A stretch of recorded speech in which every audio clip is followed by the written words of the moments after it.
네, 반갑습니다. 오늘은 좀 진중하게 좀 해봐야 될 것 같아요. 날이 날이니만큼. 네. 5.18 기념식이 지금 진행돼서 거의 다 끝난 걸로 지금 보여지네요. 네. 41주년. 네, 40년이 넘었군요. 아, 오래됐네요, 진짜. 했는데. 이게 뭐야, 이게. 네. 제가 그때 초등학교 5학년이었는데, 제 기억에도 생생했던 5.18이 이 41주년을 맞이하고 있습니다. 네. 감회가 좀 특별한 게 없어요. 왜냐면 김영삼 때 청문회를 한 이후로 사실 그 이후로 굉장히 많은 변화를 기대를 했습니다만 오히려 지금까지 그 변화의 폭이 기대치들 못 미치고 있습니다.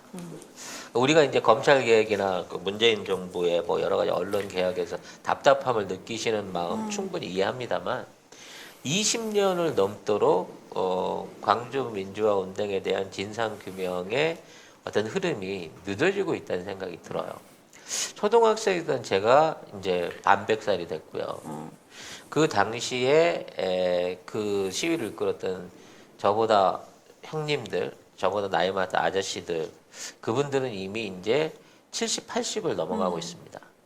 앞으로 10년 후에 광주 민주화 운동이 그때까지도 피해자에 대한 진실규명 발포 책임자라든지 여러 가지 이 법적인 또는 억울한 사연들에 대한 실종자들에 대한 규명이 밝혀지지 않는다고 치면 과연 10년 후에 광주 민주화 운동에 대해서 얘기할 수 있고 증언할 수 있고 그에 대한 한을 풀고 살아생전에 한을 풀고 돌아가실 수 있는 가족분들이 얼마나 있을까라는 생각이 듭니다. 늘 언제나 역사는 승자의 역사라고 하고 뭐 성공한 구테타는 뭐 처벌할 수 없다는 개소리도 있었습니다만 쓰레기 같은 거. 전 세계에서 가장 민주화된 그리고 가장 국민의 힘이 이 정권에 영향을 미치고 있는 대한민국에서조차 아직까지도 국민의힘이라고 하지 마요. 그럼 뭐라 그래야 되지? 민중의 민주주의 힘이 이 나라를 이끌어가고 있는 대한민국에서조차 40년 전의 앙금을 아직까지도 완벽하게 털어내지 못했다라는 생각에서 마음이 많이 아픕니다.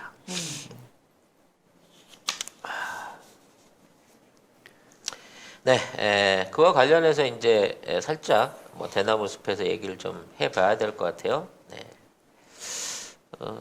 뭐 굳이 그 계엄군에 관련된 얘기들을 이제 그 여러분이 다 아시니까 할 필요는 없을 것 같은데 이번에 이제 그 시민군을 억지로 삼천교육대에 보냈던 문건이 나왔다고 하더라고요. 네. 네, 지금 예. 네, 5.18 한겨레가 오늘 일면에 썼는데 전두환 신군부 세력이 5.18 시위에 참여한 시민들을 폭력배로 둔갑을 시켜가지고 삼천교육대로 보낸 정황이 담긴 문건이 나왔습니다. 이게 삼천교육대에 끌려갔던 5.18 유공자 가운데 일부는 청송 감호소까지 끌려가기도 했다. 네, 이런 소식입니다. 한겨레입니다. 5.18 시민군을 삼천교육대에 보낸 문건 나왔다. 17일 한겨레 취재 결과 1980년 5.18 항쟁 뒤 광주 전남 지역 5.18 유공자 43명이 삼천교육대에 입소한 것으로 확인됐다. 5.18 수사를 담당하던 전남 합동수사단과 경찰은 5.18 유공자들을 총기 소지자로 몰거나 폭력행위와 무리하게 연루시켜 삼천교육대 순화교육 대상자에 포함했다. 이런 내용은 한겨레가 확보한 광주경찰서와 전남 합수단이 주고받은 전원 통신문에 나와 있다. 아, 이게 보니까 80년 8월에 불량배 소탕을 명분으로 삼천계획 5호 이거를 실시를 합니다. 그래가지고 39,742명 거의 4만 명을 삼천교육대에 입소를 시키는데 여기 대상자 중에 뭐가 있냐면 전두환 비방자 또는 허위사실 유포자 그리고 5.18 유언비어 유포자도 포함이 된 겁니다. 그래서 A 등급은 감옥으로 보내고 뭐 A, B, C 이렇게 나눴나 봐요. D는 훈방을 했는데 B, C 등급을 받은 사람은 뭐 전국 25개 부대에 나눠가지고 수용이 돼서 4주 동안 순화교육이라고 해야 되나요? 이거를? 네, 그 당시에 순화교육이 그 당시에 순화교육을 받았다. 그리고 삼청교육들 끌려간 5.18 유공자 중 일부는 순화교육 뒤에 재범 우려가 있다는 이유로 다시 경북 청성보호감호소로 끌려갔답니다. 이게 삼성교육대 관련한 역사도 그 많이 밝혀져야 되는데 그 당시 이제 우리가 뉴스라든지 대한뉴스를 보면 전부 이제 경찰서에서 잡아들인 사람들이 막 문신하고 이런 불량배, 불량배, 깡패 폭력배, 건달이다. 그 대한민국에 그 당시에 깡패 건달이 4만 명이 있었다는 얘기고요. 이 사람들을 다 군부대에 보내가지고 막 목봉 체조 시키고 막 군사훈련 시키고 막 이러면서 순화 교육을 시켜가지고 사회에 바른 인성을 가진 사람으로 새롭게 태어나게 했다 그러면서 그렇게 칭송의 글을 써냈거든요. 근데 그 당시 청송이 아니라 삼청교육대를 끌려가는 건요. 어떠한 합법적인 영장이라든지 거기에 대한 범죄 사실의 증빙이 없었어요. 그냥 무조건 끌고 잡아가는 가는 거지 뭐. 그러니까 심지어 그 파출소에 아는 그 경찰 하나 있으면 멀쩡한 옆집 사람도 기분 나쁘다는 이유로 신고해가지고 그냥 바로 아무런 영장이나 조사 없이 증빙 없이 바로 거기다 그냥 끌어가갖고 그냥 그 안에서 강제 군사 교육을 받게끔 했다는 얘기예요. 지금 이 4만 명 중에 얼마나 많은 부상자와 사망자가 있는지도 아직까지 정확하게 통계가 없습니다. 아무도 몰라요. 그리고 이 후유증으로 고통받고 있는 분이 얼마나 되는지에 대한 것도 없어요. 근데 이 부분에 대해서 명확한 진상조사나 여기에 대한 손실보상에 대한 얘기도 아예 없는 겁니다. 근데 이제 대부분 이번에 이제 광주와 관련된 분들이 연결돼서 얘기가 나오고 있는 부분인 건데요. 저는 이제 가장 기막힌 게 뭐냐면, 자, 5.18 끝났어. 광주에서는 조사를 다 받았어. 별 문제 없는 걸로 끝났는데, 서울에 갔단 말이에요. 서울에 갔다 불신 검문을 받았는데, 너 광주 사람이네? 너 광주 도망 왔구나. 라고 해갖고 닷새간을 구금을 해요. 네. 원래 이제 법적으로는 이틀 이상 이유 없이 구금할 수 없거든. 그렇죠. 닷새를 구금해 놓고 나서 총을 어디다 숨겼냐? 아이고, 이게 아니, 뭔 누가 소리야 보면 도대체. 우리나라 총기 소유가 가능한 나라인 줄. 예. 그래서 그걸로 해갖고 4주간 유격 훈련을 받고요. 훈련한 게 아니라 6개월 동안 근로봉사단이 또 따로 있어요. 그래가지고 그 당시 뭐 댐공사장이라든지 도로공사장 이런데 무급으로 끌려가지고 맞아. 6개월 동안 강제 노역을 하고 나온 겁니다. 그래, 제주도에 있는 그 516도로나 1100도로 같은 것들 있잖아요. 그러니까 정말 올림도로가 있어요? 산을 이렇게 뚫는 그런 거 할 때도 그 당시에 굉장히 불법적으로 재소자들이 많이 동원이 됐다 이런 얘기들을 하더라고요. 근데 그 재소자들이 원래 재소자들도 그렇게 하면 안 특별한 되는 거야. 비용을 내고 본인이 동의를 하지 않은 이상 노역에 강제로 참여시킬 수가 없는데 없는 거죠. 이런 사람들은 평범한 시민이란 말이에요. 그러니까요. 참. 근데 오로지 광주에서 왔다는 이유 이유로. 하나만으로 이게 무려 5월부터 11월까지 6개월 넘는 기간 동안을 강제로 구금하고 노역을 시켰다는 거죠. 근데 이게 그냥 왜 우리가 표현하니까 강제로 몇 개월을 고생을 했겠구나 수준밖에 안 되잖아요. 근데 그 안에서 그 몇 개월을 살았던 사람들의 삶에 대한 구체적인 얘기를 들어보잖아요. 그러면 지옥이 따로 없어요. 지옥이죠 이게. 정말 이게 지옥이 따로 없을 정도로 그 몇 개월 때문에 이 사람은 정신질환자가 될 정도로 제대로 된 사회생활을 못할 정도로 하루하루가 너무 우리가 상상할 수 없는 끔찍한 일들이 그 안에서 벌어졌다라는 겁니다. 지금 이제 여러분들이 그 5.18 관련해서 영상 같은 거, 비디오로 보신 영상 같은 거 이런 것들은 당시에 외신 기자들이 찍어서 남아 있는 건데 최근 들어서 부쩍 그 종편 같은 데서 나타나고 있는 사진들이 있어요. 흑백 사진들이.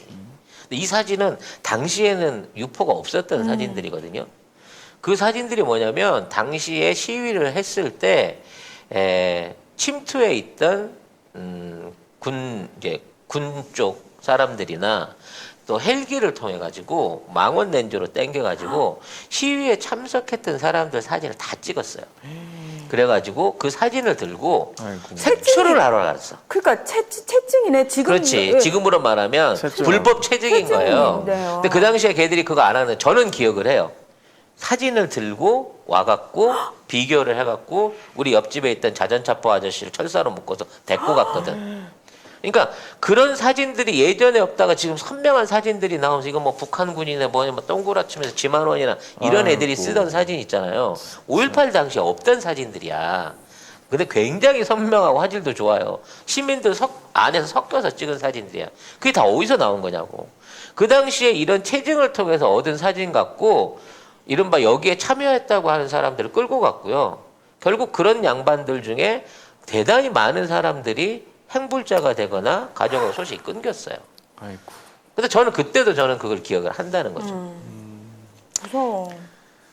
아무튼 그래서 여러분들이 지금도 뭐 진상규명이나 이런 거 얘기하고 있지만 당시 현장에서 그 일을 겪었던 사람들 그리고 혹시라도 집안에 누가 부상자가 있거나 또는 이제 나갔다가 잡혀간 대학생이나 뭐 이거 있잖아요. 불안해 갖고 집에서 살 수가 없는 거야. 언제 연좌로 끌고 와가지고 같이 맞아요. 잡아갈까 봐. 그렇지. 맞아. 그래서 뿔뿔이 친구 집이나 어디 뭐 친척 집이나 이런 데 가갖고 그것도 방 안에 못 있고 창고나 마루밑 같은 데 숨어 지냈다니까. 일종의 피난을 다닌 거예요. 그 당시만 하더라도.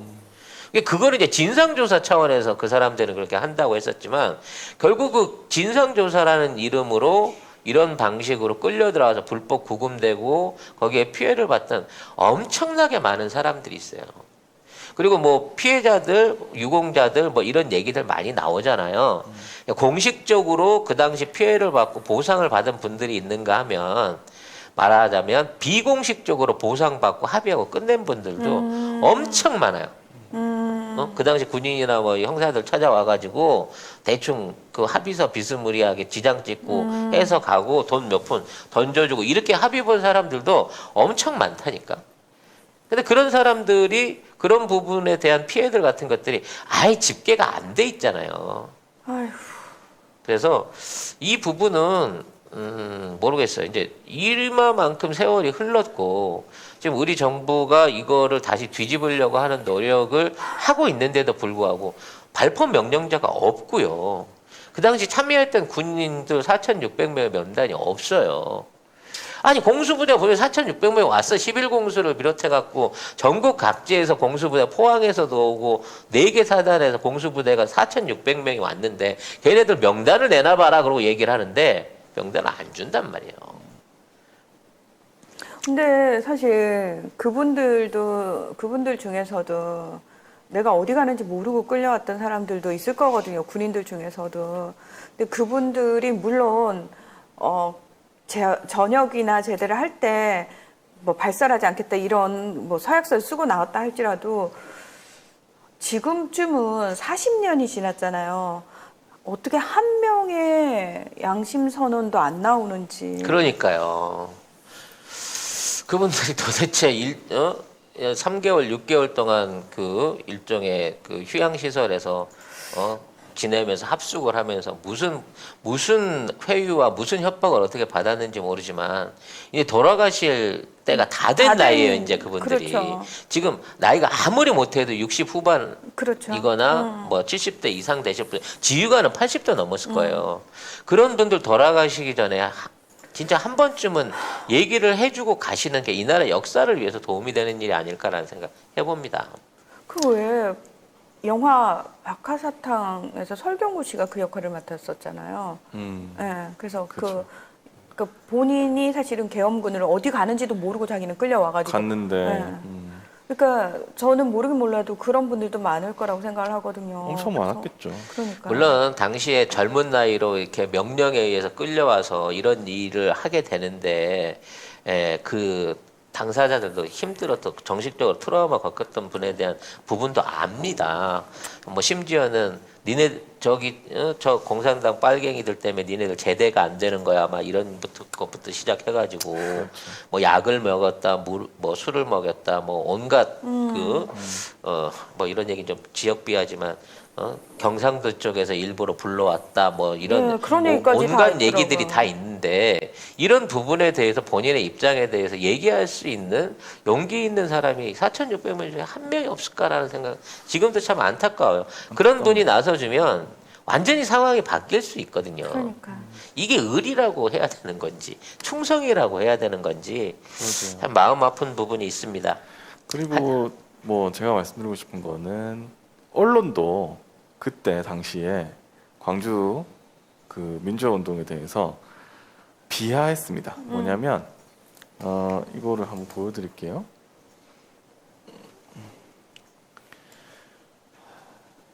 잠시만요. 자, 네. 여기 조선일보입니다. 광주 사태 수습 기미라고 하면서 조선일보 5월 80년 5월 23일이거든요. 그러니까 이거를 기사를 안 써요. 안 쓰면서 광주 시민들을 폭도로 매도하면서 난동이 계속되고 있다 이렇게 주장을 하고 있고 이게 5월 18일자부터 20일자까지 사회면에 실린 기사들은 뭐 상황은 보도를 했는데 이 광주 시민의 저항을 전부 폭동으로 전하고 그다음에 진압군의 잔악한 행위를 유언비어다 이렇게 앞장서서 언론이 이렇게 얘기를 했어요. 그 당시에 단언컨대 광주시 안에서의 민간인에 대한 어떤 그 약탈이나 방화가 있었다 그러면 어떻게든 찾아내 갖고 기사화했고 그 부분을 갖고 이걸 부풀렸을 거예요. 근데 100만 그 당시에는 뭐 100만까지는 아니었지만 이 광주시라고 하는 거대한 도시 안에 있는 그 많은 사람들이 공포와 어떤 그 좌절에 갇혀 있는 고립 상태에서도 그 안에서 한 건의 강도나 방화나 범죄 사건이 없었다는 겁니다. 그렇죠. 네. 왜? 지금 이 안에 있는 모든 사람이 가족이고 이 안에 있는 모든 사람이 운명 공동체라는 생각을 갖고 있었고요. 만일 누가 그런 짓을 한다고 하면 옆에 있는 사람이 말렸어요. 혹시라도 누가 진짜 들어와서 그런 걸 방조하거나 그런 모양을 만들어내서 뭘 하려고 하면 당신 그러지 마. 우리 그러면 진짜로 폭도가 돼. 라고 하면서 그걸 말렸기 때문에 실질적으로 나중에 조사단이 인정하잖아. 없었다고. 그렇죠. 약탈이나 방어가. 있었으면 그거 있겠냐고. 그거 가지고 막 어마어마하게 기사들 써냈겠지. 그런 시민들을 향해 갖고 아직도 폭도 공산당이라는 얘기를 하고 있는 종편이 있고 그렇죠. 언론이 있고 그거를 그런 말을 내보내고 씨부리는 탈북자하고 같이 손잡고 일하는 방송국들이 있다는 게 그리고 정말 그거 가슴이 그 아픕니다. 지만원 씨를 5.18 조사위원회에 보내려고 했던 김진태 자유한국당 의원 그 전에 그 국민의힘이 아직도 거기 있는 거예요 지금. 그 당이 일으킨 짓을 지금 자기네들이 엎어보려고 저번에 그랬다가 선거에 치니까 이제 와가지고 죄송하다. 이명박근혜 기간들 동안 한 번도 야권 인사가 참석을 안 했잖아요. 공식적으로. 네. 그만큼 얘네들은 이 부분에 대한 반성 내지는 화합, 진상조사에 의지가 없는 거고요. 그렇죠. 의지가 없다고 하면 이제 우리 문재인 정부와 이 173석의 민주당이 더불어민주당이 이제는 일을 해줘야 될 때거든요. 네. 그리고 다음 그거를 보면은 조선일보가 또 있는데 뭐라고 썼냐면 내각의 절실한 기대라고 해놨습니다. 새 내각. 그러니까 그 당시에 뭐가 있었냐면 그 박정희가 그 술 먹고 놀다가 총 맞아 죽고 그 다음에 최규하가 이제 국무총리였는데 대통령이 되기 전이었던 것 같아요. 그런데 이제 12.12로 그거 하기 전에 하고 나서 그 전두환이 그 뭐가 됐잖아요. 신군부로 신군부 군부로 이렇게 올라와가지고 최규하를 조정을 하면서 하고 있는데 새 내각에 의한 절실한 기대. 그러니까 국가재건위원회? 맞다. 국가재건위원회 위원장. 그러니까 조선일보는 새 내각이 지금 이 광주 사태 이 사태라고 얘기를 해놨어 여기서. 그때 그때는 이거를- 국가보위 비상대책위원이라고 그랬죠. 예. 네. 이거를 국보위. 이 문제 해결을 기대한다라고 하면서 국민적 협조로 이 난국을 타개하자 사설을 이렇게 썼습니다. 이게 와 이거는 예나 지금이나 이 외론들의 쓰레기 짓은 진짜 시대가 변해도 똑같아요. 40년 전이나 지금이나 똑같다는 거 아니에요. 근데 그때 전두환이 돈 주고 시키진 않았을 거 아니에요. 총칼이 무서워서 알아서 긴 거야. 근데 지금 언론의 자유를 넘치도록 줘놓으니까 이게 지금 잘하고 있는 정부 비판이나 하고 국민들 이간질이나 하는 짓거리를 하고 있는데 저것들에 대한 합법적인 징계 방법이 없다는 게 너무 화나고요. 이런 5.18 와중에도 법사위를 내놔라 안 그러면 국회 일정 보이콧하겠다 아이고. 이따위 소리를 하고 있는 국민의 짐은 정말 이건 대책 없다는 생각밖에 안 들어요. 자, 뭐 여긴 여기까지 할게요. 그냥 미얀마 얘기 자꾸 말씀하시는데 우리가 미얀마였고 우리가 팔레스타인이었습니다. 하지만 그 부분에 대해서 미얀마하고 팔레스타인은 인도적으로 지금 이렇게 걱정하는 분이 많으신데 그 당시에 진짜 M16으로 무장하고 대검을 꽂고 야구방망이만한 진압봉을 휘두르던 공수부대와 맨몸으로 싸웠던 우리 광주 시민들에 대한 동정은 그러니까. 지금도 없는 것 같아요. 그러니까 나는 그게 좀 이해가 안 되는 게 나는 지금 잠깐 화날라 그래서 이 얘기 안 하려고 그랬는데 그렇잖아. 저희가 그 선글라스 광고하니까 많은 분들이 야, 엄마 아빠만 쓰면 꼭 애들이 내 거는 그래서 애들용도 필요하다고 하셔가지고 저희가 정말 0세부터 지금 12세? 선글라스를 아동용으로 별도로 출시해서 지금 추가로 판매를 하고 있습니다. 요게 0세부터 쓸 수 있는 건데요. 이거 보세요. 완전 귀엽죠? 5세 정도 쓸 수 있는, 네. 그리고 이거는 진짜 샤랄라 공주 좋아하는 애기들한테는 요 선글라스가 딱입니다. 지금 종류별로 사실 되게 많으니까 애기들하고 이렇게 아이가 같이 엄마 사이트 보고 고르세요. 같이 너 고르면 마음에 되잖아. 드는 너 거 어떤 골라 거 그러고 좋아? 얘기하시고요. 이러면서. 이 코코리 선글라스는요. 일단 이제 절대 안 깨집니다. 아니 근데 네. 이게요. 그 방탄이거든요. 이게 차로 밟아도 안 깨, 망치로 때려도 안 깨져요. 너무 이뻐요. 그래서 대부분 이제 렌즈로 된 걸 잘못 끼면 사고 났을 때 아이가 다치거나 눈에 손상이 평생 가는 거잖아요. 그렇죠. 이게 안전해야 되고 오히려 이걸 쓰고 있는 게 애들이 넘어지거나 야외나 나뭇가지나 뭐 이런 데 쓸리거나 찔릴 수 있는 거를 오히려 방어해 줄 수 있는 방탄 기능이 있는 거고 그다음에 이걸 입안에 넣어도 안전할 수 있는 안전한 플라스틱 소재를 사용했기 때문에 러버 소재예요, 이게. 그래서 자외선 차단, 내구성, 내화학성, 내충격성을 다 가지고 있는 TAC 편광 기능까지 있는 렌즈라는 거죠. 애들 눈 어릴 때 사실 잘 보호해 줘야 되거든요. 그래서 철저하게 검증된 제품으로 씌워 주셔야 되고 가격도 사실 29,900원이면 비싼 편이 결코 아니에요. 이건 깨끗해 보이지만 안에 편광 기능 들어 있는 거라서 그거 자외선 진짜. 차단됩니다. 이게- 그래서 이게 얼마? 29,900원에 하고 있는 겁니다. 홈페이지에 있는 애들 사진 보지 마세요. 기절합니다. 너무 귀여워가지고. 그러니까 93년도에 제가 대학교 1학년이었는데 그때도 광주 사태라고 표현했어요. 공식적으로. 그래서 저희가 5.18 즈음이 되면은 항상 이제 저희는 학교 신촌이니까 연대에서 저희는 굉장히 집회를 많이 했거든요. 거기가 제일 크니까. 거기 모여서 아직도 기억이 나요. 처음 외쳤던 게 광주 사태가 아니라 광주 민주화 운동이 돼야 된다. 명칭 바꿔달라. 그 얘기. 그러니까 그 싸움부터 했던 기억이 나요. 그러니까 사실은 그 명칭도 제대로 붙이지 못해서 근데 그 생각해 보면은 93년이면 김영삼 정부 시절이거든. 결국 지난 40년 동안 아무것도 해온 게 없으면서 그 당시에 있는 피해 실상에 대해서도 눈을 감고 있는 우리가 무슨 미얀마 걱정에 홍콩의 민주화를 걱정하고 팔레스타인에 대한 부분에 대해서 우리가 뭐 관여를 한다, 참여를 한다, 뭐 해야 된다, 역할을 다해야 된다. 왜 바깥쪽을 먼저 살피냐고. 지금 그때보다 더 심각한 상황이, 더 심했던 상황이 이 안에 있었는데 그걸 해결하지 못하면서 우리가 미얀마의 올바른 민주화를 지지한다라는 말을 할 수가 있는 거예요? 홍콩의 민주화를 지원하고 중국 정부가 잘못한다고 말할 수 있는 거예요?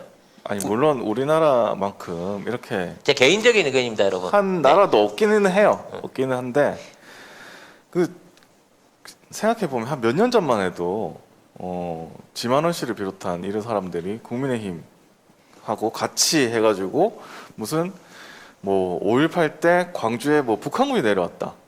그래서 북한군한테 사람들이 서워가지고 그런 짓을 했다. 이런 식으로 몰아갔거든요. 그리고 그 사람을 국회에 와가지고 공청회까지 하게 했어요. 국민의힘에서. 그러니까 이거를 불과 몇 년 전에 선거 전에 그 선거 직전날까지만 해도 그걸로 펴오들라고 지만원을 국회에 불렀다니까. 국회 불러서 영웅을 만들려고 했었던 놈들이에요. 그러니까 아직 그 피해자들과 유족들이 두 눈 시퍼렇게 뜨고 살아있는 상황에서도 이런 짓거리를 하는 애들인데 저는 시간이 더 지나면 얼마든지 이런 짓거리는 더 많이 할 수 있다라는 생각이 드는 거예요, 사실은. 그래서 그 당시에 또 뭐가 있었냐면 민주유공자 특혜설이 있었습니다. 5.18 민주유공 특혜설. 그러면서 이게 또 가짜뉴스를 엄청나게 돌아다녔어요. 뭐 그래가지고 뭐 유공자 뭐 명단을 공개하라느니 온갖 쓰레기 같은 얘기가 많이 돌았습니다. 그 뭐 우리 그 국회의원들이나 유명 인사들 중에 가짜 유공자들이 있다 그래갖고 막 면담 발표하고 갔니 안 갔니 뭐 피해가 있었니 없었니 막 어마어마했었거든요. 진짜. 근데 이런 애들이 불과 태도 바뀐 게 1년 전인데 1년이 채 안 된 상황에서 이제는 이 보궐 2번 이겼다고 지들이 정권 다 가져간 것처럼 또 이런 시건방진 짓거리를 하고 있다는 겁니다. 그러면서 이제 선거 다가오니까 또 이질을 하는 거예요. 자기네 이겼으니까 이번에 뭐 보궐에 이겼다고 생각하니까 선거 다가오니까 또 이질을 하는 거죠.